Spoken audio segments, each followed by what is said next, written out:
Agora é o seguinte, gente, hoje temos nosso quadro Ouvindo o Especialista, onde já estamos aqui com a oncologista, a doutora Luísa Barbosa, que atende na cidade de Campos, na Clínica Santa Maria e também em Macaé, no ION, Instituto de Oncologia de Macaé. A gente vai falar sobre o câncer de mama, estamos no Outubro Rosa e essa é uma oportunidade para falar desse assunto que é tão importante. Boa tarde, doutora Luísa, seja bem-vinda. Boa tarde, Ana Paula. Obrigada pelo convite, é muito bom estar aqui com vocês hoje para a gente falar um pouquinho desse assunto, principalmente no mês de outubro, né, que é o Outubro Rosa, tão importante. Só corrigindo, eu falei ION, é IOM, não é isso? Eu falo ION, tanto faz. Então pronto, estamos em casa, né, Isso, doutora? tanto Maravilha. faz. Olha só, a gente já começa te perguntando qual é o principal exame para o diagnóstico precoce do câncer de mama. O principal exame é a mamografia. Então, diferente do que muitas pessoas pensam, que às vezes acham que o autoexame é suficiente, Sim. A mamografia é o principal exame. Por quê? Porque a mamografia ela consegue fazer o diagnóstico de lesões muito pequenas, quando a gente ainda não consegue palpar essas lesões. Então, o objetivo é achar lesões muito pequenas, achar uma doença muito inicial, porque aí as chances de cura são muito altas. E a senhora falou do autoexame. Nesse caso, não é suficiente, né? O autoexame, ele pode ser importante. Aí eu já quero adiantar. Como é que a pessoa faz o autoexame? Até mesmo temos muitos jovens que podem estar acompanhando agora. O que é o autoexame e por que ele não é tão suficiente? O autoexame é o exame, como o próprio nome diz, que a própria pessoa faz todos os meses. Sim. Então, a recomendação é realizar todos os meses, uns 3 dias mais ou menos depois da menstruação, a palpação das suas mamas, das axilas, para caso haja alguma alteração. No caso, a gente se tocar, né, doutora? Se tocar, isso. Então, também geralmente é importante falar e mostrar para as pessoas, né, que estão em casa, é você tocar nas duas axilas. Nas duas mamas, levantar os braços, palpar as axilas, para que você possa conhecer as suas mamas. Por quê? Caso surja algum nódulo, alguma alteração de pele, você vai perceber que tem alguma coisa diferente, alguma coisa estranha e vai levar isso até o médico. Mas o autoexame, ele só faz o diagnóstico de lesões grandes, que a gente já consegue palpar. A mamografia não, a mamografia ela consegue diagnosticar antes daquele nódulo surgir na nossa mão. Por isso, o autoexame não é suficiente. É importante fazer o autoexame? É importante para a gente conhecer as nossas mamas, mas não é suficiente. A mamografia é fundamental. E quais são as formas de prevenção da doença? Isso. O câncer de mama ele é muito ligado ao estilo de vida, então a gente precisa lembrar de ter uma vida saudável. Isso é o principal. Né? Exercício físico regular, combater o sobrepeso, o sedentarismo. Quantas pessoas a gente conhece que estão acima do peso, que são obesas, isso está extremamente ligado ao câncer de mama. Então, exercício físico regular, não ingerir álcool em excesso, cortar o tabagismo de vez para aquelas pessoas que são fumantes, isso é fundamental. E fazer exame regularmente. Então, ter uma vida saudável e comparecer ao seu médico de rotina. Além do câncer de mama, nesse mês de outubro, a gente também fala sobre a prevenção do câncer do colo do útero. O que é essa doença? O câncer do colo de útero é um dos cânceres mais comuns das mulheres também. E, infelizmente, Ana Paula, é um câncer que a gente vê muito chegando em fase avançada de doença.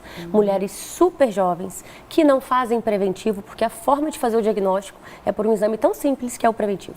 Então, mulheres que não têm informação ou que acham que não é importante, chegam pra gente com lesões grandes, com câncer avançado, onde a gente não consegue a cura da doença.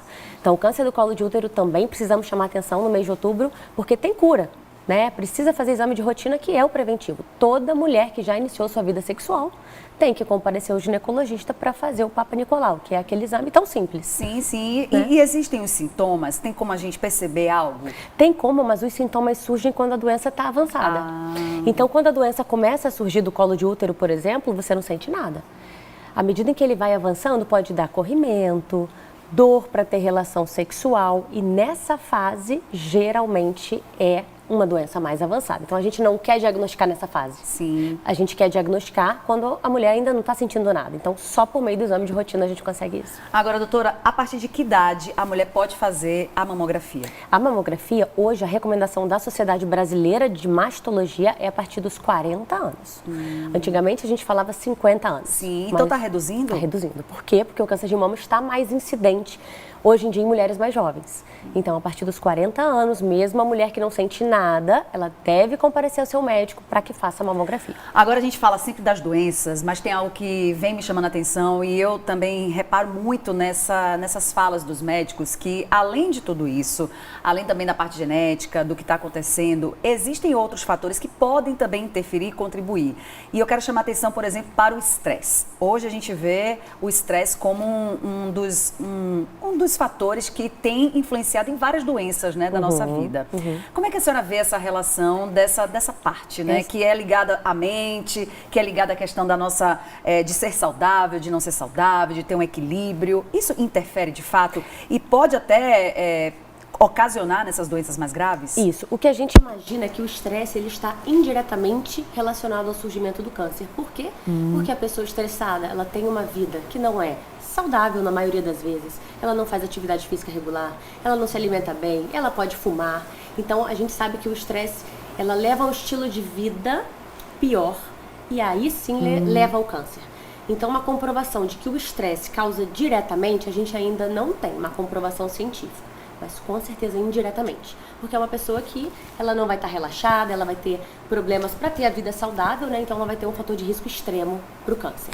Entendi. Agora, e a parte genética? Por exemplo, se eu tenho um histórico familiar, pessoas que na minha família, ou mãe, ou avó, ou alguém na minha hereditariedade que teve esse tipo de câncer, eu também vou ter? Não necessariamente você vai ter, mas você tem uma chance maior do que quem não tem história familiar. Então, história familiar corresponde a uma porcentagem, a um risco maior de você ter. Então, você também precisa estar atenta, comparecer ao médico regularmente, porque quem tem parentes de primeiro grau tem uma chance maior de ter o câncer de mama.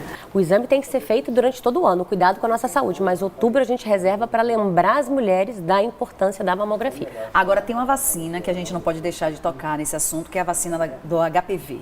Né? E é importante também chamar a atenção, né, para a aplicação dessa vacina. Isso, muita gente não sabe, a vacina do HPV, como o próprio nome diz, ela previne a infecção contra o HPV, que é um vírus que é transmitido sexualmente e que causa o câncer do colo de útero. Então, um grande avanço da medicina foi o lançamento dessa vacina e hoje, Ana Paula, é importante chamar a atenção, ela é disponível no SUS para as crianças de 9 a 14 anos. Então, meninos e meninas, os responsáveis, mães, pais, avós, têm que estar cientes disso, porque tem disponibilidade para realizar a vacina do HPV. Ou seja, é uma proteção, né? Proteção. Além de ser proteção, é prevenção também, não é isso, doutora? Total. Alguns países, inclusive, que já usam a vacina há muito tempo, eles já estão quase erradicando o câncer do colo de útero. Olha que interessante, que importante. Isso no Brasil é um número enorme ainda, infelizmente. Então a gente precisa divulgar essa vacina, porque muita gente não sabe e não faz. Qual a idade? De 9? Aos 14 anos. De 9 aos 14 anos. Então, pais responsáveis, se você tem aí os seus filhos, né, nessa idade, levem para vacinar. Não tenho condição de tomar vacina, tem vacina pelo SUS. Pelo SUS. Não é isso que é de disponível. graça. Isso. Agora, voltando ao câncer de mama, a gente sabe que existem os tratamentos. Quando a mulher recebe o diagnóstico, não é uma notícia nada agradável, né? Não é o que ela quer receber e aí envolve todo o sentimento, envolve os familiares. É muita dor nesse momento, mas existe o tratamento e existem avanços, não é isso, doutora? Muitos avanços. Então, o câncer de mama hoje, o tratamento é diferente do que era anos atrás. Houve avanço em diversos setores. Exemplo, cirurgia de mama. Antigamente, a cirurgia, a gente tinha que retirar a mama toda da paciente. Isso do ponto de vista pessoal, estético, isso magoa a paciente, né? Hoje em dia, os cirurgiões, eles tentam fazer cirurgias minimamente invasivas, ou seja, tirar só a lesão e deixar o restante da mama. Então, isso já facilita muito para a parte pessoal, para a autoestima da paciente. Né? Em relação aos tratamentos, a quimioterapia, existem drogas novas, né, que dão menos efeitos colaterais. Antigamente, a gente falava em quimio, a gente só pensava em vômito, enjoo, só efeito colateral pesado, mas hoje em dia, com os tratamentos novos, os efeitos são muito mais leves, a gente consegue levar de uma forma muito mais leve. Houve surgimento de tratamentos novos também, com menos efeitos, que não são nem quimioterapia, são medicações orais, que não existiam antigamente. Então, o avanço é muito fantástico, assim, é muito legal de ver, porque só traz coisa boa para a paciente, né? Só traz melhoria. E além disso, dessa questão da autoestima, da mama, tem também a questão do cabelo, né, doutora? Isso, o cabelo deixa o paciente chateado, né? Não tem jeito, a gente sempre conversa, existem alternativas para isso, peruca, lenço, touca gelada, que hoje em dia é um dispositivo que a gente utiliza para tentar evitar a queda do cabelo, mas de qualquer forma a paciente fica chateada. Então é uma paciente que tem que ter o suporte de uma equipe completa, né? Não só de médico, de enfermeiro, mas também de psicólogo, grupo de apoio, fisioterapia, ela precisa realmente desse suporte. E familiar. Rede de apoio é fundamental para ajudar a paciente nessa jornada. Eu ia falar exatamente, além de todo esse apoio que a gente tem aí da rede médica, né, e também dessa área da psicologia, em casa a gente precisa ir muito, né, que essas pessoas compreendam que não é uma fase fácil, né, que mexe muito com as emoções da pessoa que está aí vivendo vivendo o câncer. Mexe muito, a gente reforça a importância da família nesse momento. Quantas vezes a gente vê no consultório, infelizmente, familiares que abandonam, esposo que abandona, e a gente vê a diferença quando há uma família presente. Isso é fundamental para a felicidade da paciente, para ela levar de uma forma mais leve, né? Olha, tá aí o @dia-dia-onco, lá tem muitas informações, não é isso? Acabei até de compartilhar uma gravação aqui com a doutora, vai lá, confere, vê o dela também. E eu quero aproveitar e lembrar que vocês também realizam eventos, né? Vocês promovem eventos ligados à saúde, convidando as pessoas, porque é uma oportunidade, o esporte, ele incentiva muito, né? Você às vezes está triste, faz uma atividade física, parece que seu dia muda, parece que vira uma chave e vocês se preocupam com isso, né? Isso, a gente tenta fazer várias ações, né? Principalmente nos meses em que tem, por exemplo, Outubro Rosa, Novembro Azul, e aí a gente vai fazer em Macaé no dia 20 de outubro, para quem está assistindo a gente, tem interesse, a gente vai fazer a corrida do Instituto de Oncologia de Macaé para prevenção. A gente sabe que esporte ajuda a combater doença, melhora a autoestima, melhora a nossa saúde mental e previne o câncer. Então é tudo de bom. Doutora, foi um prazer recebê-la. Muito obrigada pelas informações. Aproveita e deixa aí uma mensagem para todo mundo que está te assistindo nesse momento e também onde a senhora atende. Ana Paula, obrigada pelo convite. É muito bom sempre estar aqui com vocês. E só para reforçar então tudo que a gente falou hoje, a importância da mamografia. Eu acho que o que tem que ficar de aprendizado hoje é compareça ao seu médico de rotina, não deixe a sua saúde para depois. A nossa saúde é o que a gente tem de mais valioso. Com certeza. Então compareça ao seu médico, faça os seus exames e cuide da sua saúde. E a doutora atende onde? Quem quiser ser atendida pela doutora? Eu atendo na Clínica Santa Maria aqui em Campos e no Hospital Álvaro Alvim. E em Macaé eu atendo no Instituto de Oncologia de Macaé. Doutora, muito obrigada. Obrigada a você. Mais uma vez.